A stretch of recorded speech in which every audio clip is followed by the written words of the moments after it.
Welcome to College Bound Success, College to Career.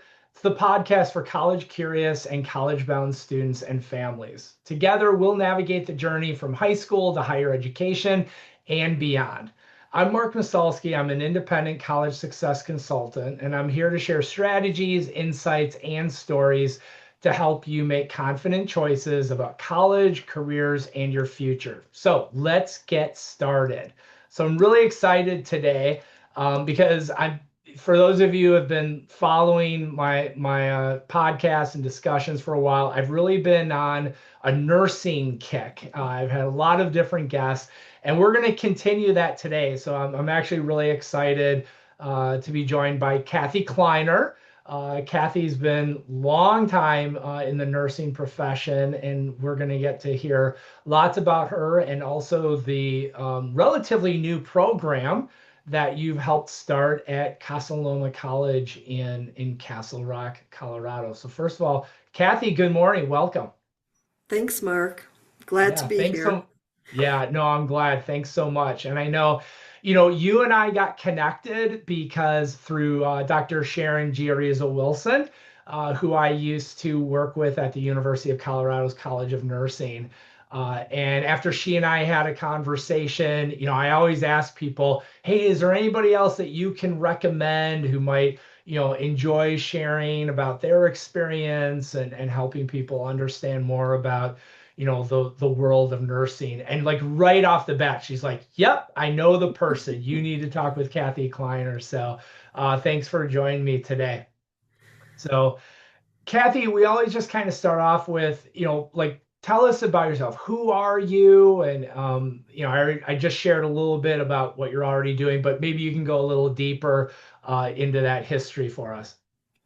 Sure. I've been a nurse for a long time, and I started out as in a nursing program that was a diploma program.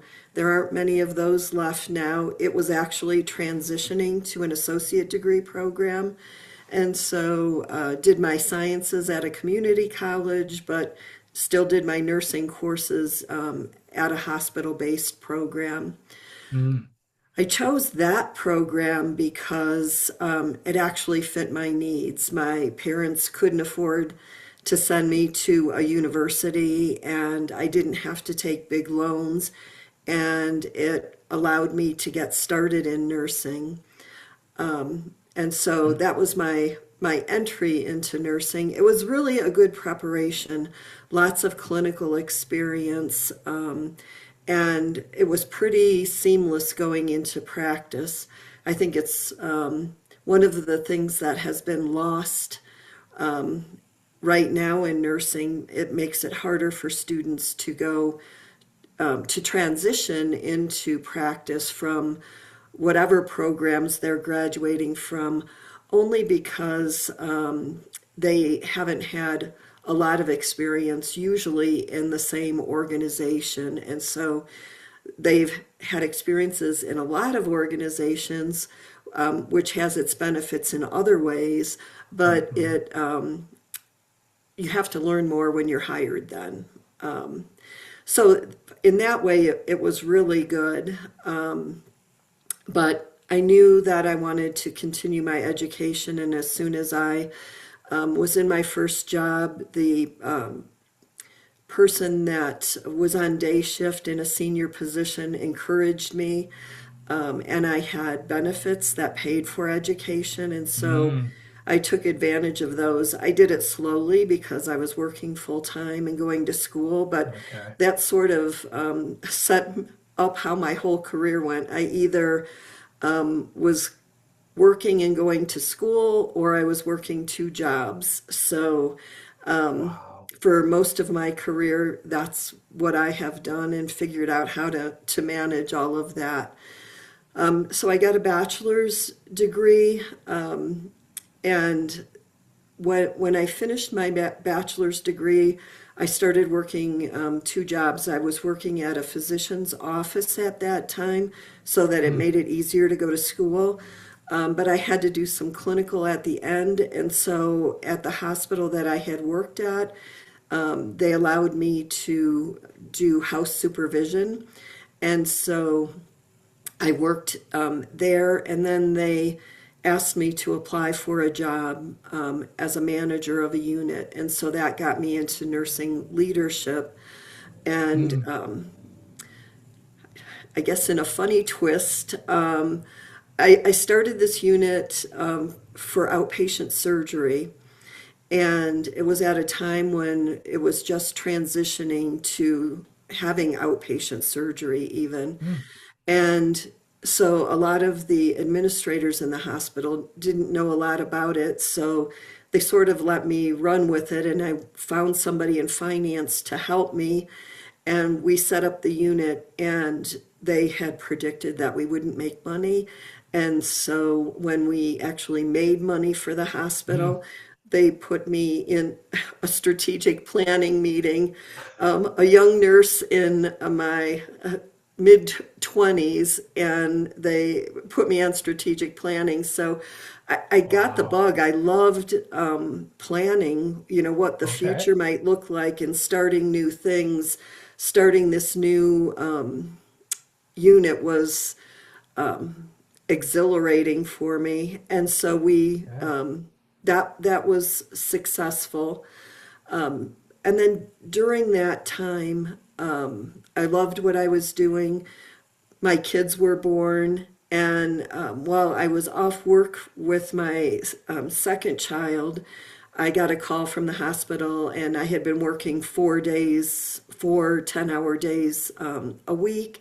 And they said, no, you have to come back 5 days a week. And I knew that would be stressful, not having a time where you can take the kids to doctor's appointments and all the Hmm. things that need to happen. And so Hmm. I started looking and was hired by a university to be a recruiter and advisor for a nursing program. Okay. Still just had my bachelor's degree. And as soon as they hired me, they said, well, you have recent clinical experience, so could you teach in clinical? And that's really what started my teaching career. And then for the next 12 years, I taught nursing at both a liberal arts college as well as an academic medical center. Oh, wow. And in my first day of work at the university, I met one of my mentors that is still a mentor to me today, and she said, "You need to go back to school. You're too smart not to do Hmm. something more." And so, again, I had some benefits to go that helped pay for my education, and she also connected me with professional organizations that gave scholarships, which I think we don't publicize enough in nursing, that Mm. specialty groups give or scholarships to students to help Right. offset cost. But I was able then to complete my master's degree and finish my and get my PhD while I was teaching. Ironically, after I finished my PhD, I had been promised that I would be able to start a research program and given some funding. And because of the financial situation of the university, that was withdrawn. And my husband Mm. said to me, you better find something that you want to do because you're just going to be angry about this. And I was recruited by a recruiter to work for AORN, which is the Association Hmm. of Operating Room Nurses. And Hmm. that took me from Ohio to Colorado. And Mm. I was the vice president of nursing there for 5 years.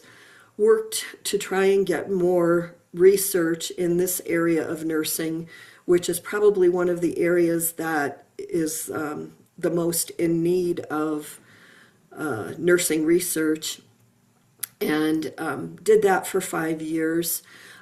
Was recruited by one of the local hospitals, the University of Colorado, that wanted a perioperative scientist to help build knowledge there, also to help with their quality projects and to help their nurses see how they impacted the care of patients. And so I went there for a few years. While I was there, I got recruited by Catholic Health Initiatives. I became their National Director of Nursing Research. I Okay. worked with, they had 110 hospitals at that time. I worked with probably about 30 mainly who were going for magnet designation as hospitals Okay. and needed to have nursing research done. After a few years, they had a huge layoff, 10,000 people, and I was Oh, one of those really? 10,000? Oh, across the whole country. But yeah. I was in that group and went back to being a nurse scientist.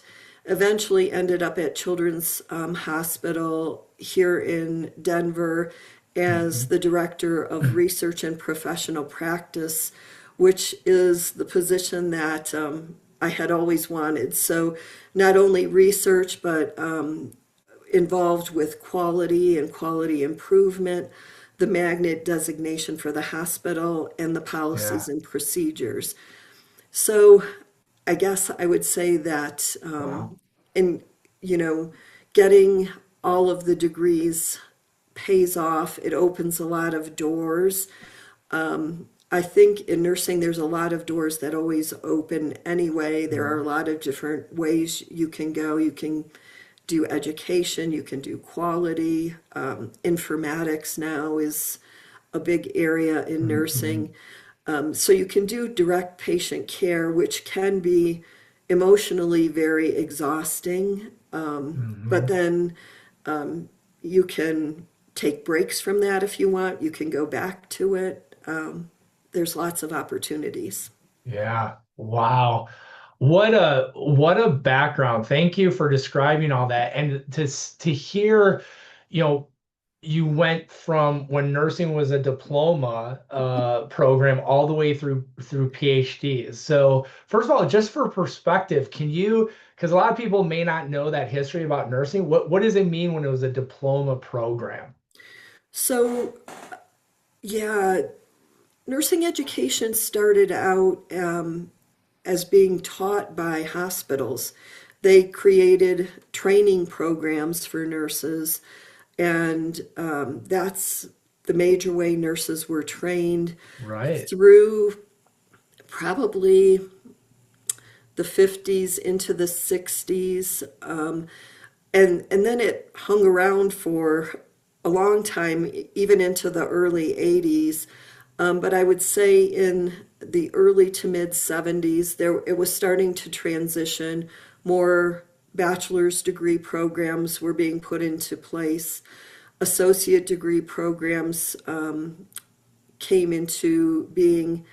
I don't know the exact time, but I want to say mid 70s Okay. was the time that associate degrees came into play. But Mhm. and there's been a slow transition to now where we have research that shows that there are fewer errors in hospitals that have more baccalaureate prepared nurses, and so Mhm. more hospitals look to hire more baccalaureate trained nurses. And I think that it's just, at least in my mind, it's having continued education. So if an associate degree nurse, I don't think they're less than baccalaureate, but I Mhm. think if you continue your education formally or informally, it allows you to make better decisions on the job. Yeah. Yeah. No, absolutely.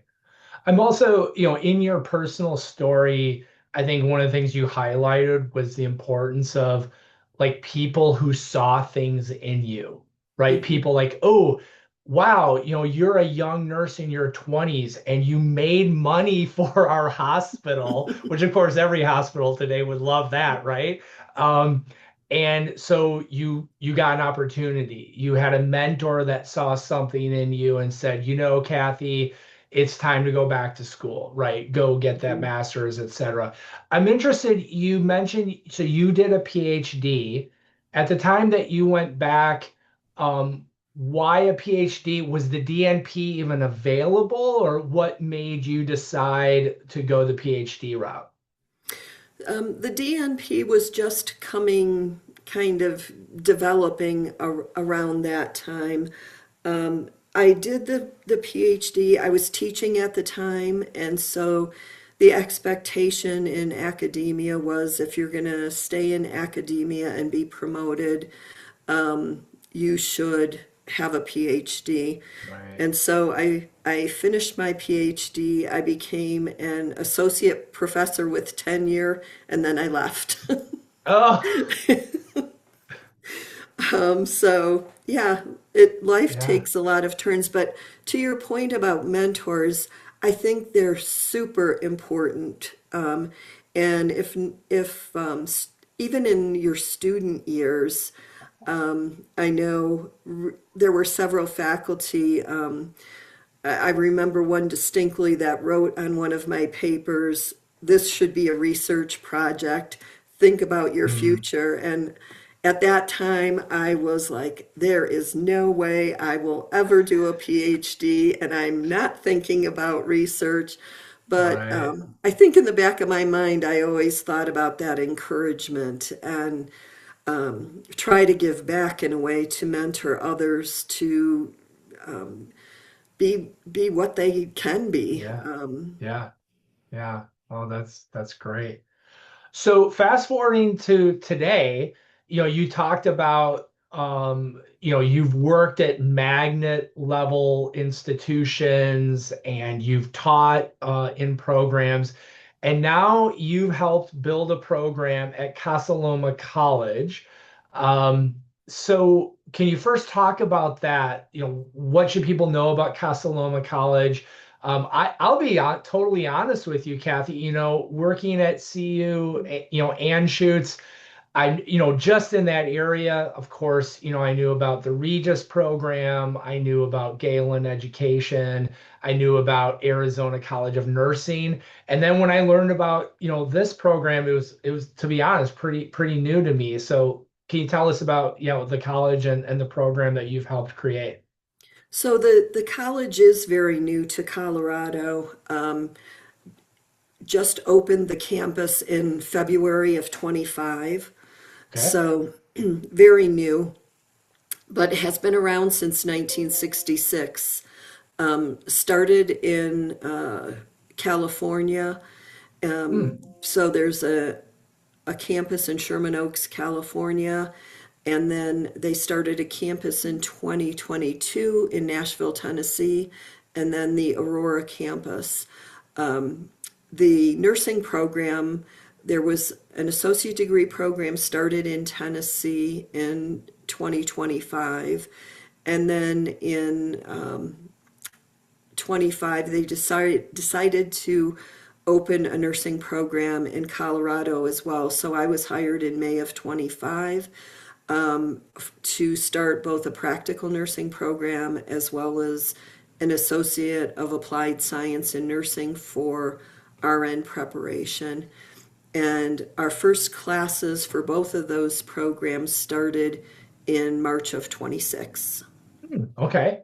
So yeah, so really new, really new. Really new and Yeah. working on accreditation. So our programs will be accredited through ASIN, which is Okay. a ACN. national Great. accreditation. And we received our candidacy in May of this year.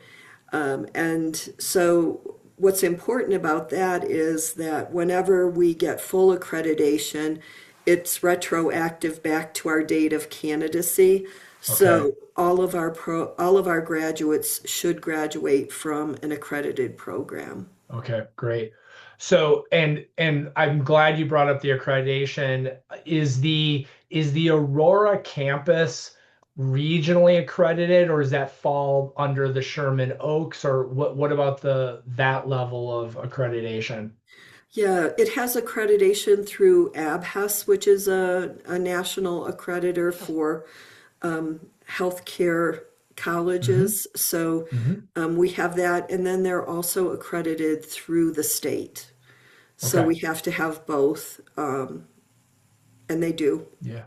Oh, great. Awesome. Yeah. And, just for people listening to this, accreditation is so important. Make sure you're asking programs, about that, especially the nursing, the ACN or CCNE. Those are, you got to have it Right. in today, especially if you want to progress in your education. Schools are going to look at where you did your RN program and so forth and what that accreditation was. So that's awesome. So you've worked, clinically, academically, national nursing, types of roles. How have all of those experiences kind of blended and influenced where you are and how you are helping build this program? Yeah, I think having a variety of experiences has taught me that there's more than one way to do something. And Right. whether that's caring for patients, teaching students, addressing quality issues, and you have to evaluate the current situation for any of those and pick what's best for that situation and then apply it. So, if I would have had all the money that I needed, I probably would have chosen a bachelor's program as my entry into practice. But for people that are looking for programs, you have to evaluate your own situation. Mhm. If you have a degree already, I would recommend looking at master's entry programs because you can advance your education without staying at the same level, and then you can build upon that to like do a certificate program in a nurse practitioner program or an education certificate if that's the area that you're interested in, or just move on to a PhD if that's Mhm. your end goal. But people need to look at their own situation, what their resources are, their support. One thing that I see students struggle with is trying to work full time and go to school full time, Yeah. and it really does not set them up for success. You need some type of support that can help you manage all of that. Going to school full time is like being employed full time. You have to put the hours in to be successful. And because nursing has national exams that you have to pass, they're pretty stringent, whether that's Casa Loma or any other program that students might choose. Yeah. You touched on that there are different pathways to get to the goal, and that's something I come across all the time. Like, I want to be a nurse. Well, that's nursing has so many different ways to get there. And you mentioned like the direct entry MSN programs that are out there. Not as many as traditional BSN or even accelerated bachelor's programs. But I know when I worked at CU, we saw a lot coming from like Marquette University has a direct entry, and we would see a lot coming from that program. So I'm glad you mentioned that because I think a lot of folks interested. I'm in my late 20s or I already have my bachelor's, and they may not be aware of that pathway that can get them to an RN with a master's. Yeah, I would say that that's a great opportunity, but I know that for some people who can't move or don't have that Right.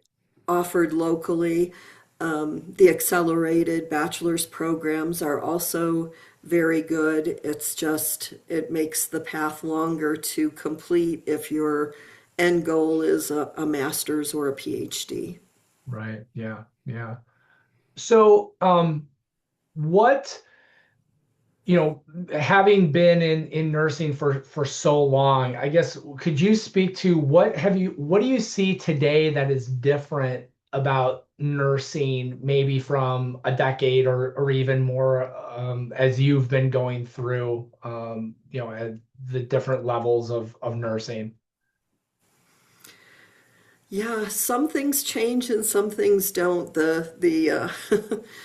The circumstances might change, but I think all throughout my career, nurses have functioned in a way where they're not necessarily given all of the resources or support that they need Mhm. in the job setting. I know when I first entered, and talking to supervisors and saying, this assignment is too heavy. I was the only RN with 3 LPNs and was responsible for a whole unit. Well, now, even when nurses are responsible for 4 or 5 patients, that might be too much because technology has advanced so much, and just the rate of knowledge development is so fast now that practice changes sometimes daily. We saw during the pandemic, it changed daily. What nurses were Right. told they needed to do and how they needed to do it. You would walk in a unit and things would be different than when you left the day before. So I think the rate of change is really accelerated now.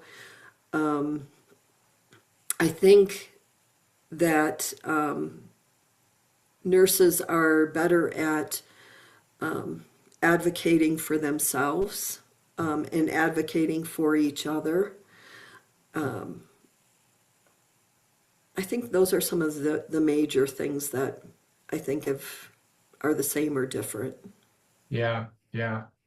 I definitely, not being a nurse myself, but certainly what I seem to have picked up on is nurses can do some pretty good advocacy work, both for themselves, right, and the profession, but also, healthcare and for their patients. I think that's just built into the education, Mhm. and it bleeds out into their lives. So yeah, I definitely have seen that. I Um, think advocacy for patients is the most important part of a nurse's job. Yes, we learn about a lot of other things, but helping patients advocate for themselves, making sure mhm, their questions get answered and they understand their care, because whenever they leave the healthcare environment, if they don't have those answers or that understanding, they're they're going to end up back in the healthcare system somewhere, either in right. the doctor's office or in the hospital or in the emergency room. Yeah, yeah, definitely. So nursing is a blend, of science and psychosocial work. And what do you think students might misunderstand about the emotional realities of nursing?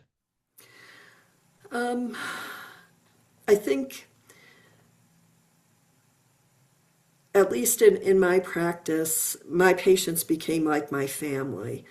Mm, And so it's hard when you lose a patient or, their health keeps deteriorating and you can't do anything to help them or fix them. It's emotionally exhausting, and sometimes you have to evaluate that and decide if you're in the right place at the right time. So early in my career, I worked on a coronary step down unit where patients came in and got better, went home, came back in over time, got worse, and eventually died. And after a mm, time, I decided that I needed a break. I couldn't do that anymore. And I went to OR nursing where people came in and sometimes there were life and death situations, but the and I still advocated for my patients and did all of the things that I would do, but there wasn't the long-term connection over time. right. And emotionally, it gave me a break. And I think nurses need to evaluate that. Yeah. So in the OR situation, you were just dealing with the situation in that moment. get it, take care of it and move on, as opposed to like this person you're seeing for, they might be in there for days or even longer.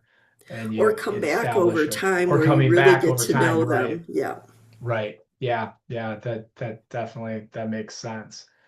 Um, so I'm wondering, we've talked about, the different types of schools and pathways that people can take to become a nurse.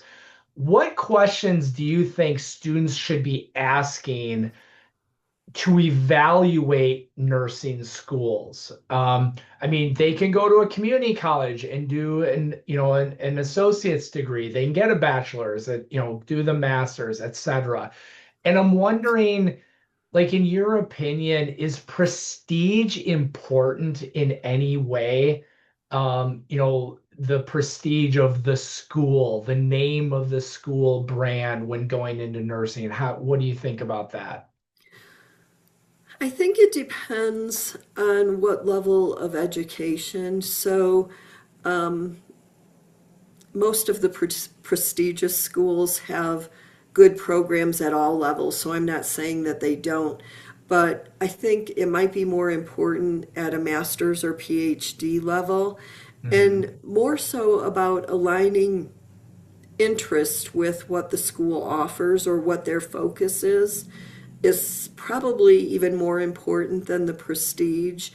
When I was getting my PhD, I had to work full time. I couldn't quit working.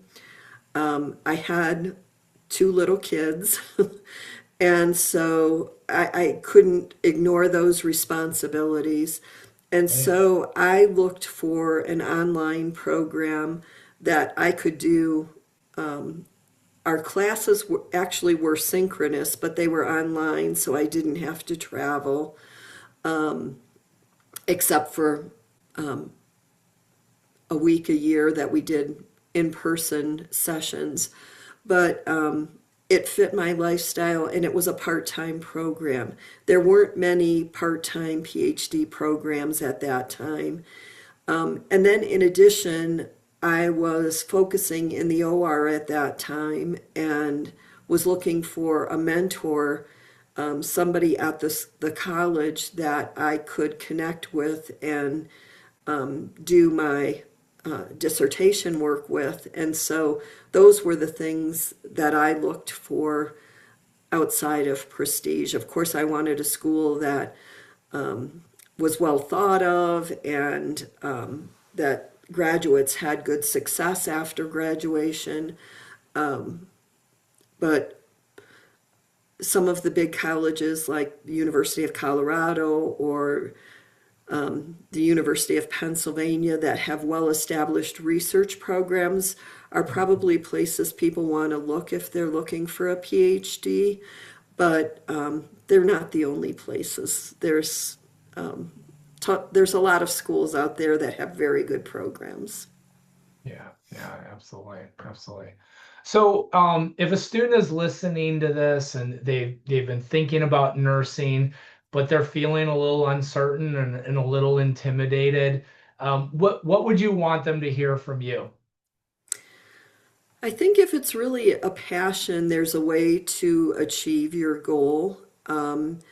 Looking at your own situation and your resources should help you pick the right program, whether it's local or, if you have the ability to move. Either way, you can find a place that will help you.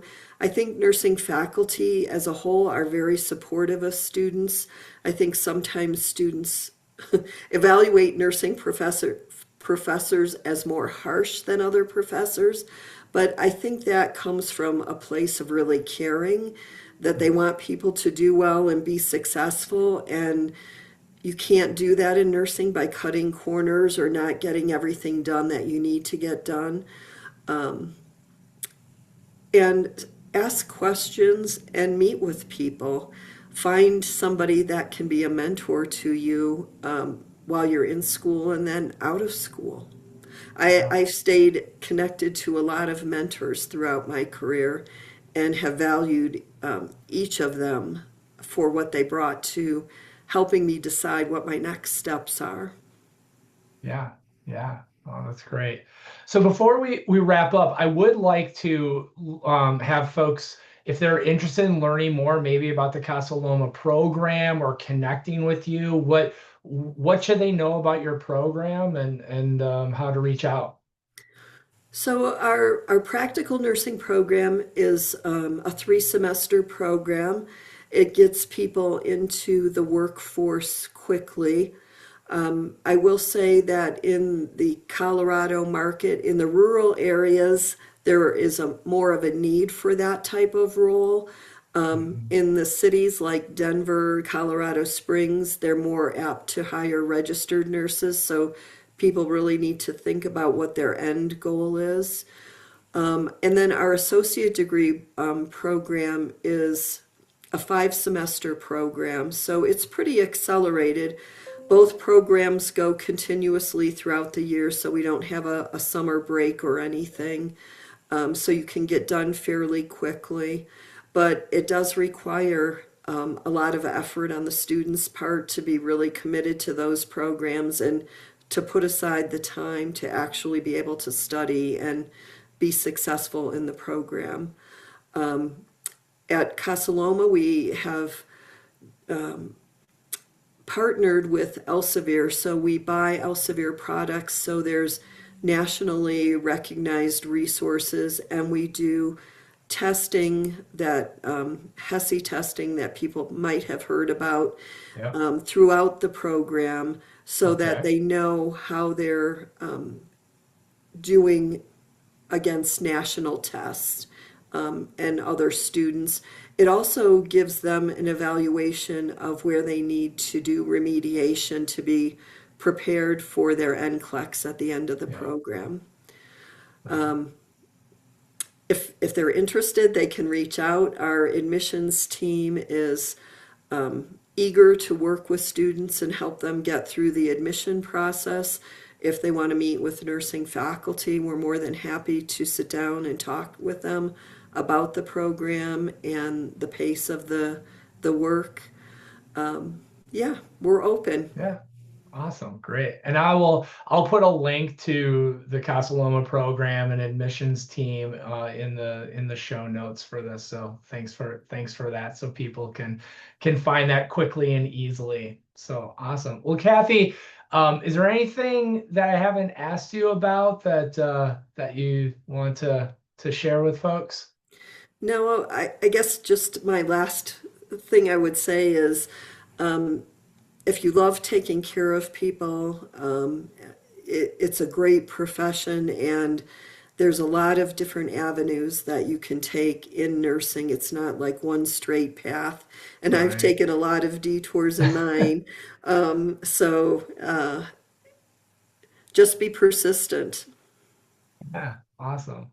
Well, thanks. So I always have one final question. It's the tradition on here, and that is, so what is one piece of advice that you received from a mentor, a friend, or a colleague that you'd like to share with others? Always ask questions and keep learning. Yep. Well said. Well said. Awesome. Well, thanks, Cathy. So I also want to thank all of you for joining me on this College Bound Success College to Career episode. If you found today's episode helpful, please be sure to follow, rate, share it with somebody who's navigating their own college journey. So for more tips, tools, and support, please visit my website at mastalskicoaching.com or follow me on LinkedIn. But until next time, stay curious, stay confident, and stay boundless. Thanks, everybody. And thanks again to Cathy for joining me. I really appreciate it. Thanks, Mark.